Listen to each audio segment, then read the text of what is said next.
Hello, everybody. So, about a week ago, the vice president at Canonical announced that Ubuntu is going to contain AI features. And this has gotten a lot of people mad because just recently, with how Windows, for example, had been shitifying their Windows 11 in a really bad way, shoehorning AI into everything. Imagine you're someone who's escaping from that stuff, and you find Ubuntu is very easy to use. But now you're seeing, after you have transitioned, that Ubuntu is drawing inspiration from Microsoft and advancing down the path that Microsoft has taken with AI. Isn't that just gonna make you mad? Like it has to make you mad. But I'm not just gonna talk negatively about this. I want to go through the important points that the article talks about, and then you can make up your mind. Now, the article talks about two things. It talks about two classifications of AI. One is implicit features, and the other is explicit. Now, the implicit features are, according to this,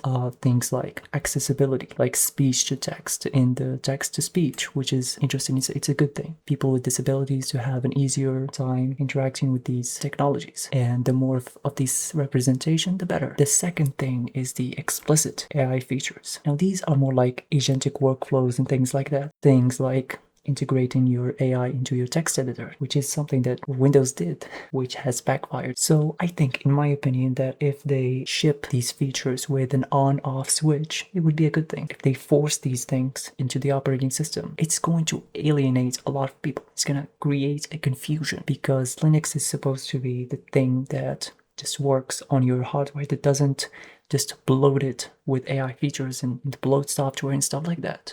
So that's the thing. If they just have this explicit feature, or the entirety of the AI features as, just an on-off switch, it's something you can turn on or off depending on your needs, things like that, then that's good.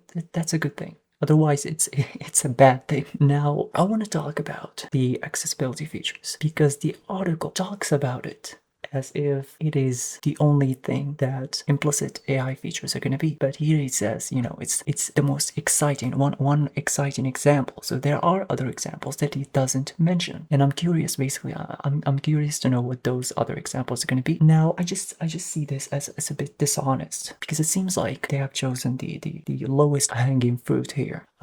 Basically, no one is going to argue with if they tell you, hey, we were shipping AI features, for people with disabilities and such. No one is going to, tell you, no, this is a bad thing. Everyone is going to be agreeing with that. And it seems like this is some kind of manipulation Canonical's trying to do, to pave the way for putting more accessibility features. I don't see how, because he only mentions accessibility, I don't see how or where the line is exactly drawn between implicit and explicit, because he doesn't mention a list of implicit AI features. He just mentions things like speech to text and text to speech, and that's it. Now, Ubuntu has been having a lot of problems before. This is not the first controversy. They had ads built into the terminal. You would open your terminal and you would be greeted with an ad for like a product or something. Back in the day, they had this thing called Unity dashboard. It had Amazon on it. So basically, they would send your search data to Amazon so that they could advertise to you, which they have removed after the backlash. Ubuntu has also updated their minimum compatibility requirements. You now need at minimum around 6 gigabytes of RAM. Before it was, I think, 4 gigabytes. And I'm curious about this as well. And they do mention here actually that if you want a lighter version, you can just switch to a flavor like Ubuntu. But I'm just curious about why would they raise the RAM requirements by 2 gigabytes? Are there going to be more,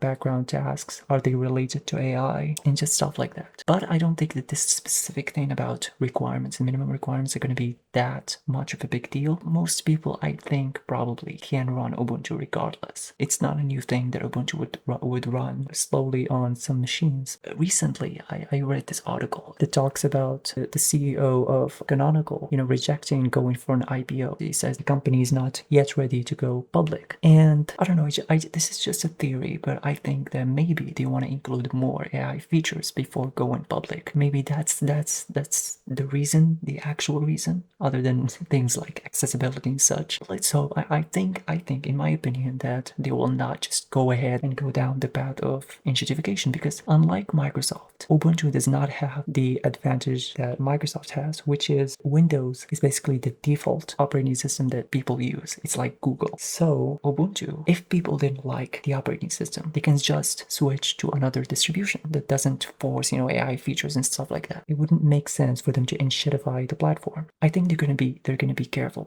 I hope they're gonna be careful, because if they destroy this, if they just shoehorn AI into Ubuntu, they're just gonna have a bad time. People can just switch to another distribution because it's gonna be easy. It's not the same as switching from Windows to Linux. Screw it. I'm just gonna use another distribution. It's that simple. So yeah, that's basically what I have to say.